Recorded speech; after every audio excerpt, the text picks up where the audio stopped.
주시는 진리의 하나님 말씀은 에베소서 6장 1절에서 4절 말씀입니다. 신약성경 316쪽에 있는 말씀을 교독으로 봉독하겠습니다. 에베소서 6장 1절에서 4절 말씀을 우리가 읽을 때 하나님의 음성을 들을 수 있는 귀한 시간이 되었으면 좋겠습니다. 자녀들아, 주 안에서 너희 부모에게 순종하라. 이것이 옳으니라. 내 아버지와 어머니를 공경하라.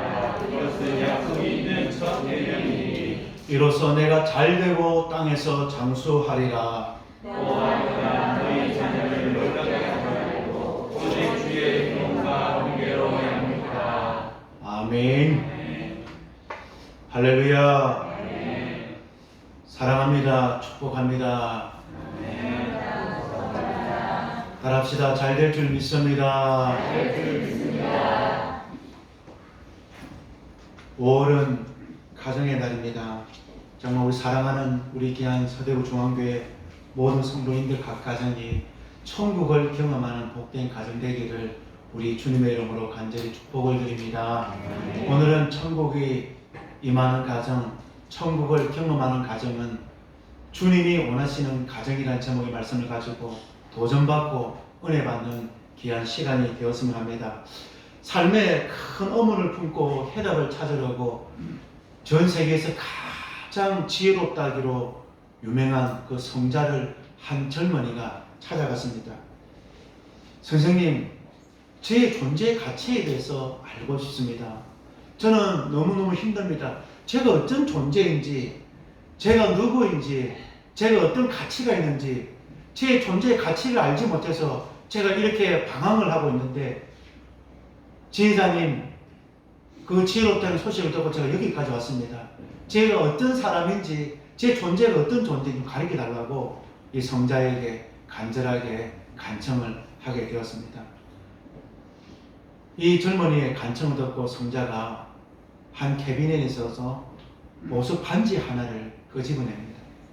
그리고 그 젊은이에게 주면서 이런 부탁을 합니다. 이 반지를 가지고 가서 시장에 가지고 가서 팔지는 말고 이 반지의 가치가 얼마 정도 되는지 한번 물어만 보고 오라는 겁니다. 그래서 이 젊은이가 이 스승님이 준 이 반지를 가지고 시장에 갔습니다. 제일 먼저 과일 가게에 가서 이 반지를 보여주었습니다.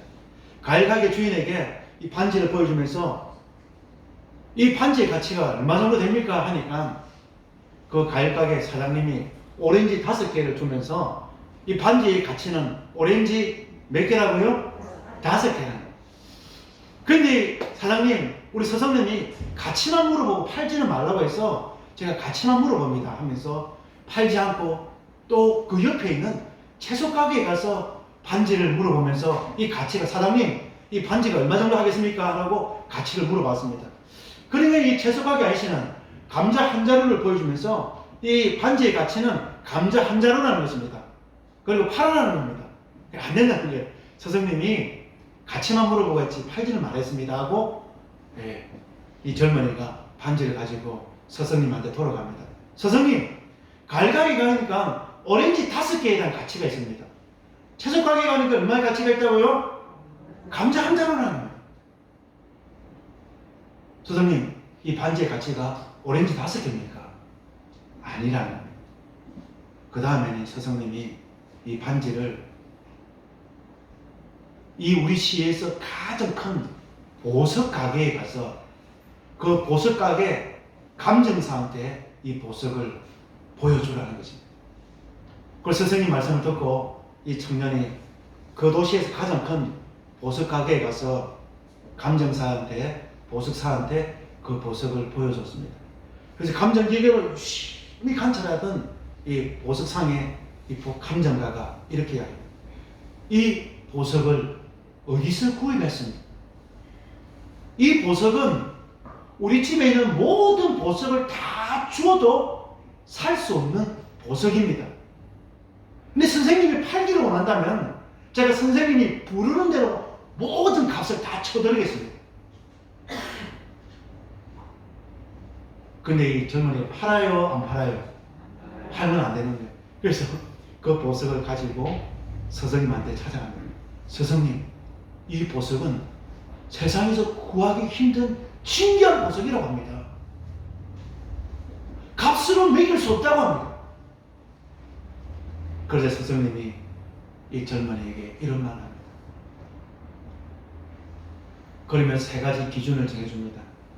자신이 진귀한 보석이라는 사실을 잊지 말라는 겁니다. 자신이 여러분이 뭐라고요? 옆에 분 따라하시면 나는 값을 매길 수 없는 진귀한 보석입니다. 할렐루야. 그런데 진귀한 보석을 믿지 말고 그것을 인정하지 않는 사람하고는 말을 섞지 말라는 겁니다. 두 번째는 오렌지 5개 팔지 말라는 것입니다. 값을 매길 수 없는 진귀한 보석과 같은 사람인데 세상 속에서 세상 사람들 잣대대로 오렌지 5개처럼 살지 말라는 것입니다. 세 번째는 뭐냐면 보석의 진정한 가치를 알아주는 그 보석상을 만나라는 것입니다. 할렐루야. 저와 여러분들은 세상에서 가장 존귀한 보석임을 여러분 가치를 아는 최고의 보석상인 예수님을 이미 만났습니다. 할렐루야. 예수님이 여러분을 사기 위해서 예수 그리스도의 십자가의 보혈의 피로 생명 주고 여러분을 샀습니다. 따라서 나는 예수님 자리입니다. 할렐루야. 여러분은 세상에서 가장 비싼 예수님 자리 진귀한 보석인 것입니다. 근데 여러분, 저와 여러분이 이런 사람, 이런 가정 되기를 주님의 이름으로 간절히 축복을 드립니다. 여러분의 진정한 가치를 아는, 그리고 여러분이 진정한 가치를 깨닫고 그렇게 살아갈 수 있는 여러분과 여러분의 가정이 되기를 주님의 이름으로 간절히 축복을 드립니다. 그러면 우리의 보석상인 주님이 원하는 가정이 될 때에 천국을 경험하는 가정이 될 수가 있는 것입니다. 우리 오늘 1절과 2절 말씀, 그러면 주님이 원하는 가정은 어떤 가정인지 우리 1절, 2절 말씀 힘있게 한번 읽어봅니다. 시작. 이것이 옳으니라. 내 아버지와 어머니를 공경하라. 이것이 약속이 있는 첫 계명이니라. 아멘. 천국을 경험하는 주님이 원하는 가정은 첫 번째는 부모님께 순종하는 가정이라는 것입니다. 오늘 사도 바울은 주님이 원하는 가정은 순종하는 가정이라는 것입니다. 순종이라는 말은 두 단어가 합쳐져서 한 단어로 되어진 말입니다. 아래에서 듣는다는 뜻입니다. 순종한다는 것은 자녀들이 부모님 아래에서 부모님 하시는 말씀 귀담아 딱 듣고 부모님 그 말씀하신 대로 순종하며 살아갈 때 그 가정이 바로 주님이 원하는 가정이라는 것입니다. 부모님 시키면 불순종하는 가정이 아니라 부모님 말씀하시면 정말 묻지도 않고 생각지도 않고 주님 말씀이라 생각하면서 순종하는 가정이 될 때에 그 가정이 주님이 원하는 가정이라는 것입니다. 우리 오늘 1절 말씀 다시 한번 볼까요? 1절 말씀 시작. 자녀들아 주 안에서 너희 부모에게 순종하라. 이것이 옳으니라. 아멘. 여러분 이 말씀이 어디 있는 말씀입니까? 십계명에 있는 말씀입니다. 십계명 20장 말씀을 보면 내 부모를 공경하라. 그리하면 내 하나님 여호와가 내게 준 땅에서 내 생명이 길리라고 하나님께서 축복해 주고 있는 것입니다. 사도 바울이 이것을 뭐라고 말씀합니까? 약속이 있는 첫 계명이라는 것입니다. 10계명 말씀 보면 1계명에서 4계명은 하나님과 우리의 관계인 것입니다. 하나님을 어떻게 섬겨야 되는지 말씀하고 있습니다. 5계명부터 10계명은 인간관계에 대한 말씀을 기록하고 있습니다. 인간관계에 대한 첫 번째 말씀이 뭐냐? 부모를 공경하라고 말씀하고 있는 것입니다. 할렐루야. 부모님을 공경하고 부모님을 순종하는 자녀는 하나님께서 복을 주신다고 말씀하셨는데 땅에서도 잘 되고 장수의 축복을 허락하여 주신다고 말씀하고 있는 것입니다. 우리 옛말에 이런 말씀 있잖아요. 부모님 말씀 순종하면 자다가도 뭐가 생긴다고요? 얼마나 순종을 안 했으면 그런 말들이 있겠습니까? 얼마나 자녀들이 부모님 말씀에 불순종했으면 부모님 말씀 순종하면 자다가도 떡이 생긴다는 말이죠. 부모님의 마음은 어떤 마음? 미운 자식은 없어요. 이번에도 뉴스를 저는 안 보고 싶어도 설교하기 위해서 우리 성도님들 어떻게 살아가는가 저는 모르니까 저는 그런 걸 책을 통해서 경험을 하죠. 80대 엄마가 40대 아들이 엄마가 돈 안 준다고 해서 80대 엄마를 죽여버렸어요. 그래서 119에 실려서 병원으로 실려가면서도 엄마가 숨을 거두는 그 직전까지 하는 말이 뭐냐? 우리 아들이 내 죽이지 않았다. 우리 아들이 내 때리지 않았다. 그게 부모의 마음입니다. 근데 오늘 하나님은 뭐라고 말씀을 하고 있습니다? 하나님 저와 여러분의 가정이 행복한 가정이 되기를 원하십니다. 행복한 가정이 되는 첫 번째 원리가 뭐냐? 부모님을 공경하고 부모님을 존경하고 사랑하고 부모님 말씀을 하나님의 말씀이라고 붙잡는 자녀들에게 하나님께서 땅의 축복과 장수의 축복을 주시겠다는 그 말씀이 약속의 첫 번째 계명이라고 하나님이 말씀하고 있는 것입니다. 사랑하는 성도 여러분, 여러분의 가정이 잘 되기를 주님의 이름으로 간절히 축복을 드립니다. 그러면 부모님은 자녀들을 사랑하고 자녀들은 부모님 말씀에 순종하고 주님의 말씀이라 생각하고 주 안에서 공경하고 순종하는 우리 사랑하는 성도님들 다 되기를 주님의 이름으로 간절히 축복을 드립니다.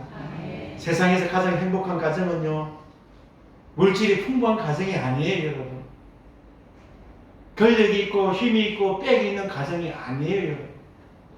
세상에서 가장 행복한 가정은 하나님을 경험하는 가정입니다, 여러분. 주님 말씀에 순종하고 주님 말씀대로 살아가지고 발버둥 치는 가정이 가장 행복한 가정입니다.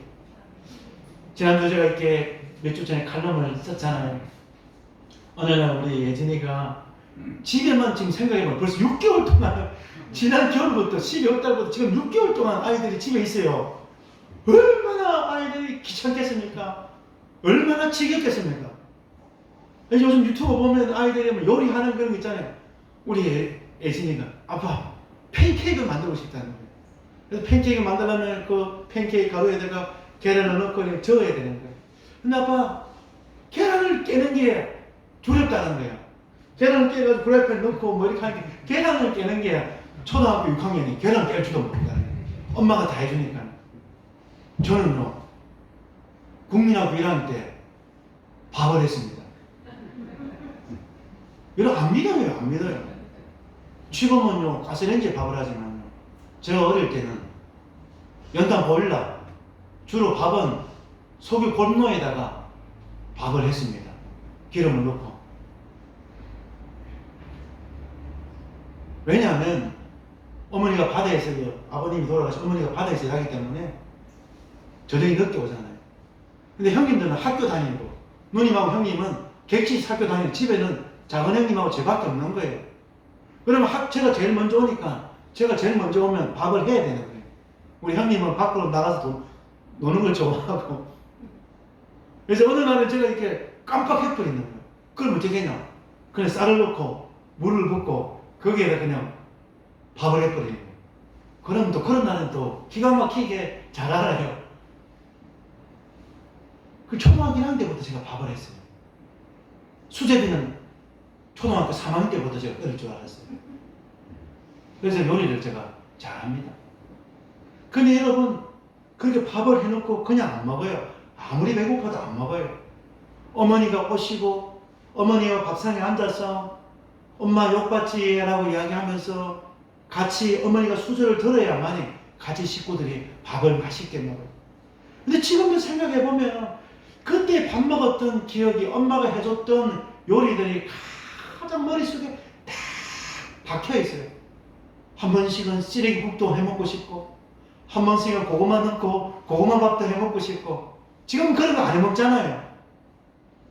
어머니가 해줬던 그 밥상이 한 번씩 기억날 때가 많이 있어요. 그때는 지금보다 굉장히 어려웠습니다. 불편했습니다. 그러나 지금 생각해보면 그때가 오히려 더 행복했던 것 같습니다.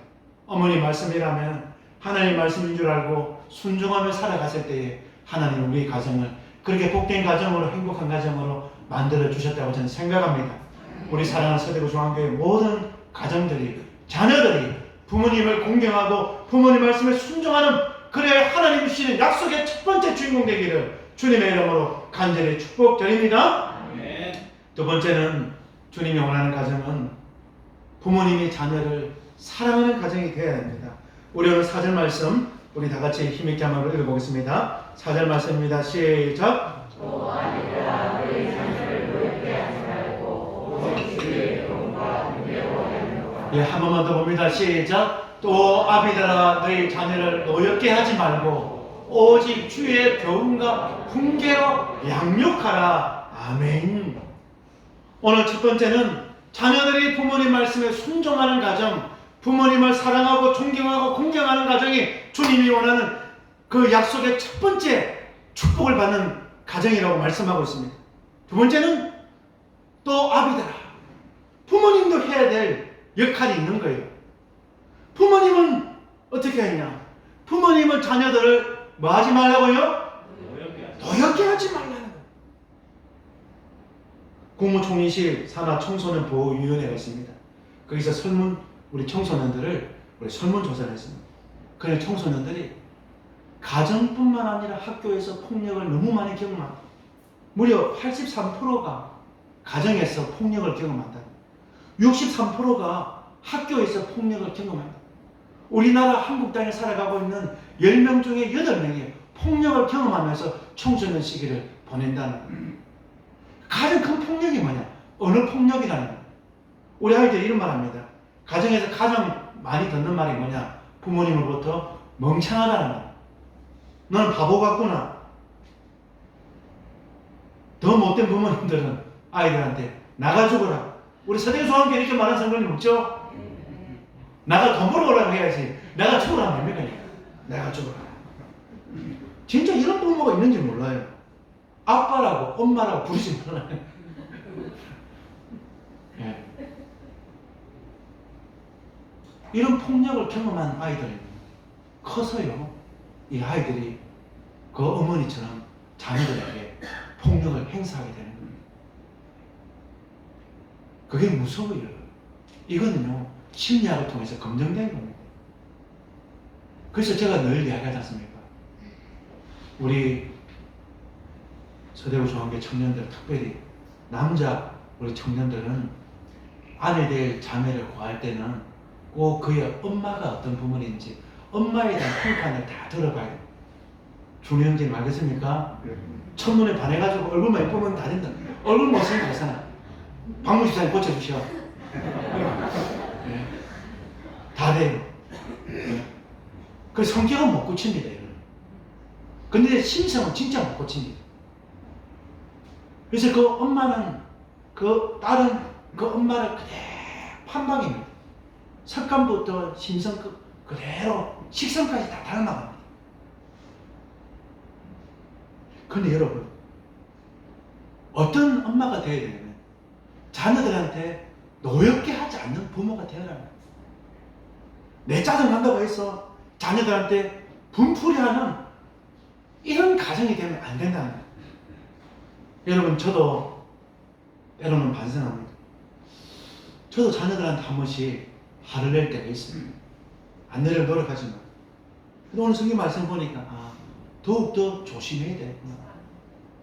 행복한 가정이, 주님 원하는 가정이 자녀들만 부모님을 공경한다고 되는 것이 아니라 부모님도 자녀들에게 노엽게 하지, 화내지 말고 짜증내지 말고 잘할 수 있다 칭찬해주고 격려해주고 친구가 되어주는 이런 부모님 되기를 주님의 이름으로 간절히 축복을 드립니다. 아멘.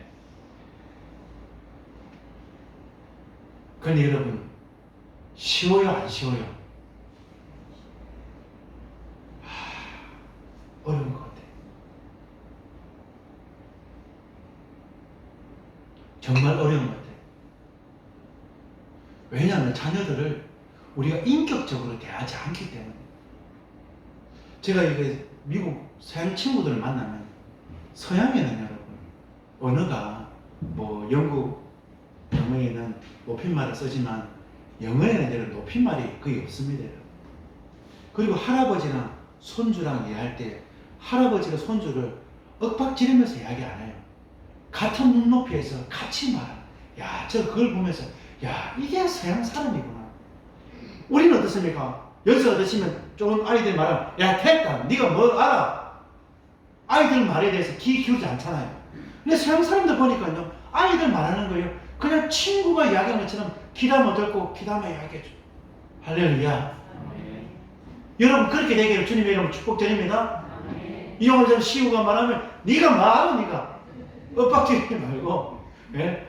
어른이들 생각하고 인격이라고 딱 생각하고 그렇게 해야 그 아이들에게 바른 말씀을 할 수가 있는 거예요. 저는 이게 참, 그래서 저는 서울 사람들 보면은 다른 거 안 부러운데 이게 딱 한 가지가 부러워요. 서울 사람들은 이렇게 표준말을 하잖아요. 아이들한테 부부간에도 그렇고 자녀들 간에도 그렇고 그 존칭을 쓰는 걸 보면서 아, 제가 참 부럽다 하는 생각을 많이 했습니다. 오늘 사도 바울도 우리에게 말씀해 주고 있는 것입니다. 자녀들을 노엽게 하지 말고 주님의 말씀으로 주의 교훈과 사랑으로 훈계하는 부모님이 될 때 이 가정이 주님이 원하는 가정이라는 것입니다. 아무리 좋은 말도 사랑에 담겨서 아니면 그것이 잔소리로 들린다는 거예요. 할렐루야. 세상에서 가장 바른 말을 가장 우리 아이들 표현이면 죄송합니다. 재수 없게 하는 사람은 두 사람이라는 거예요. 엄마랑 학교 선생님. 바른 말인 거예요. 그런데 아이들 이렇게 거슬린 말들은 아이들이 듣지 않는 거예요. 그래서 주의 교훈과 훈계를 사랑으로 주님께 말하는 것처럼 말할 수 있는 우리 사랑하는 성도님들 다 되시기를 주님의 이름으로 간절히 축복을 드립니다. 자, 그리고 세 번째로 주님이 원하는 가정은 하나님의 말씀으로 양육하고 하나님의 말씀으로 세워지는 가정이라는 것입니다. 우리 4절 말씀 한 번만 더 봅니다. 시작!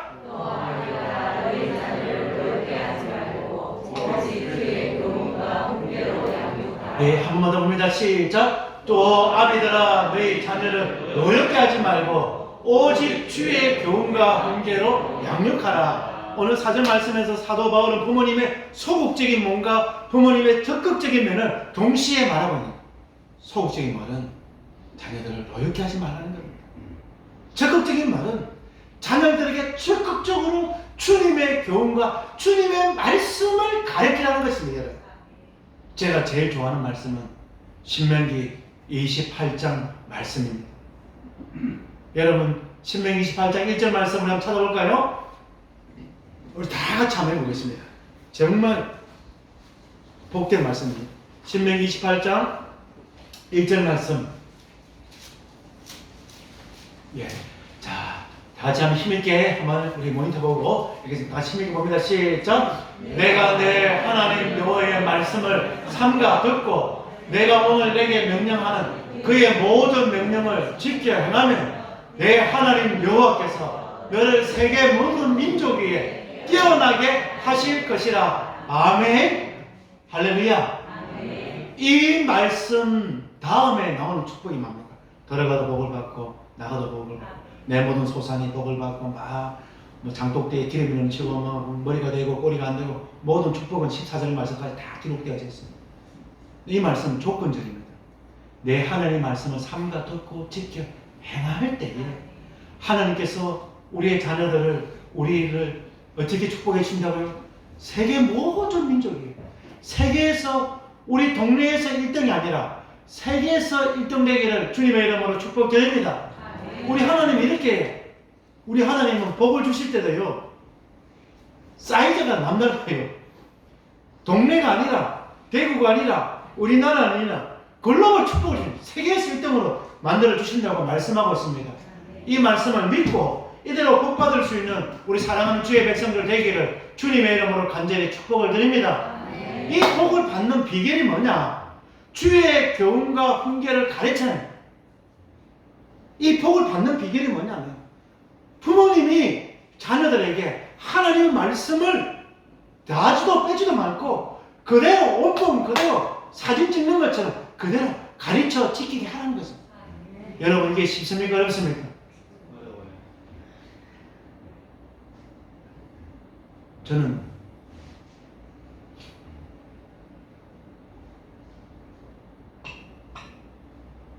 사역하면서 부목사 때부터 뭐 전도사 때부터 가장 난감할 때가, 여러분 또 오해하지 마세요. 이 교구 목사로서 가장 난감할 때가 뭐냐면, 부모님은 장로님인데 자녀들이 예수 안 믿는. 전에도 그런 교회가 있었어요. 아버지가 장로님으로 돌아가셨는데 자녀들이 예수님을 안 믿으니까 모든 장례는 누가 결정합니까? 장남이 상주가 결정합니다. 상주가 불교장을 하고 싶으면 그거는 뭐 아버지가 장로님, 목사님이라도 할 수가 없어요. 근데 부모님이 장로님으로 돌아가셨는데 교인들이 문상을 가는데 제사장이 차려져 있는 거예요. 그럼 진짜 그거는 진짜 막 진짜 그거 뭐 난감합니다. 그럼 제가 교구 목사로 담임 목사님은 이렇게 문상을 가야 되는데, 그럴 때는 뭐 핑계를 대가지고 담임 목사님 문상을 못 오도록 제가 이렇게 보고서를 쓰고 뭐 그런 적도 있어요. 그것만큼 난감할 때가 지금 생각해도 너무너무 난감하고 덩그러오싹하고 그럴 때가 있어요. 여러분, 하나님의 복은요 1대 2대 3대가 아닙니다. 하나님의 말씀을 산거 듣고 지켜 행하는 자에게는 하나님께 몇 대의 복을 주신다고요? 1000대의 복을 주신다. 이거는요 뭔 말입니까? 영원히 복을 주신다는 말씀입니다. 내 하나 주님 앞에 바로 섬기고 내 하나님 주님 앞에 바로 서면 하나님 복을 쓰면 자자손손 하나님께서 축복을 해 주신다고 말씀하고 있는 것입니다. 그런데 그 복을 여는 키가 뭐냐? 자녀들에게 부모님이 주의 말씀과 훈육관이 되어서 가르쳐요. 주의 말씀을. 여러분, 사관학교 가면은 사관생도를 가르치는 훈육관이 있습니다. 이 소위 인간하기 전에 이 사관생도들을 생도라고 부르지 않습니까? 그럼 그 학년마다 그 반마다 그 사관생도를 가리키는 그 장교가 있어요. 그 장교의 직책이 뭐냐면 훈육관입니다. 이 사람은 뭘 가리키냐? 4년 동안 진짜 군인을 만들어내는 거예요. 말을 가리킵니다. 언어를 가리킵니다. 옷 입는 법을 가리킵니다. 식사하는 식사 예절을 가리킵니다. 모든 것들을 이 훈육관이 말부터 시작해서 걸음걸이, 옷 입는 거, 경례하는 거, 뭐 돈 쓰는 것까지 다 가르칩니다. 그러면 4년을 가르쳐가지고 진짜 군인으로 만들어내는 겁니다. 오늘 사도 바울은 우리에게 뭐라고 하냐면 부모님 이런 훈육관이 되어라는 것입니다. 세상 속에서 여러분 하나님의 말씀대로 살아가는 것이 좋아요, 힘들어요, 여러분? 눈 감으면 뭐가 보입니까? 돈이 보입니다. 눈 감으면 돈이 보입니다, 여러분. 지금 우리나라가 많이 깨끗해지고 좋아지지만 그럼에도 불구하고 일처리가 잘 되려면 돈 기름이 안 가면 일처리가 안 돼요. 교회 세계가 왜 그렇습니다. 세상은 얼마나 그렇겠습니까? 여러분, 얼마나 우리 사업하시는, 특별히 사업하시는 우리 성도님들 얼마나 갈등을 많이 할지 저는 짐작이 됩니다. 정부에서는 뭐 그렇게 세금을 갖다가 많이 걷어가려고 눈에 불을 켜고, 어제 제가 우리 사랑하는 우리 성도님들 카네이션 드리면 전에 보면 다 버리고 가더라고요. 그래서 이번에는 작은 선물이나 한 개 드리려고 제가 양발 본목 있잖아요. 양발 본목 하니까 양발이 별로더라고요. 그래서 제가 이렇게 선물시장에 사지고 와서 양발을 사러 막 갔어요. 코로나가 이제 끝난 것 같아요. 사람들이 장을 많이 보더라고요. 그러니까 그 상점 사장님이 말씀하시는 게 뭐냐면 이제 바빠 죽겠다는 거예요.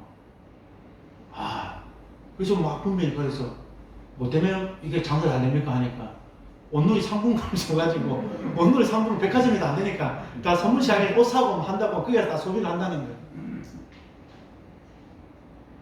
그래서 제가 이런 말 했습니다. 2달 동안 장사 안 하고 문 닫다가 돈 버는 게 세상에서 가장 행복한 거 아닙니까 하면서, 그러니까 맞대요. 아니 2달 동안 가게 문을 닫아가지고 여러분 임대료도 못 내고 장사 못 하다가 불같이 장사하면 정부에서 온누리 상품권 줘가지고 장사하면 좋아요, 안 좋아요? 근데 그게 또 아니더라고요. 이야기 들어보니까 하루하루 온누리 상품을 받아가지고 온누리 상품권을 하루에 이렇게 결제 처리할 수 있는 그 액수가 정해져 있다는 거예요. 내가 뭐 1,000만 원 팔아도 정부 신고할 수 있는 건 얼마 안 된다는 거예요. 그래서 또 신고하면은 국세청에서 세금 들어올까봐. 그러니까 사업하는 사람들은 여러 가지 걱정을 다 해야 되는 거예요. 그리고 우리 교회에서 성도님들도 이런 고민을 하는 성도님들이 있구나 생각하니까 목사라서도 걱정이 되더라고요. 그럼 여러분들 얼마나 하나님의 말씀대로 순종하며 살아가려고 세상에 이렇게 눈 감으면 돈이 보이는데 또 하나님 양심은 또 살아계시면서 또 갈등하고 그럴 때 얼마나 많이 있습니다. 그런데도 여러분 우리의 가정이 복된 가정이 되려면 한번 하나님의 말씀을 한번 선택해 보시고 내 하나님의 말씀을 삼가 듣고 지켜 행하는 사람 되어서 세계 모든 민족 위에 뛰어난 이 놀라운 축복의 사람, 축복의 가정 되기를 주님의 이름으로 간절히 축복을 드립니다. 그래서 사랑하는 서대구 중앙교회 모든 성도님들 가정이 천국을 경험하는 가정, 세상 사람들이 부러워하는 행복한 가정 되기를 주님의 이름으로 간절히 축복드립니다. 찬송하겠습니다. 에어컨 좀 틀어주세요.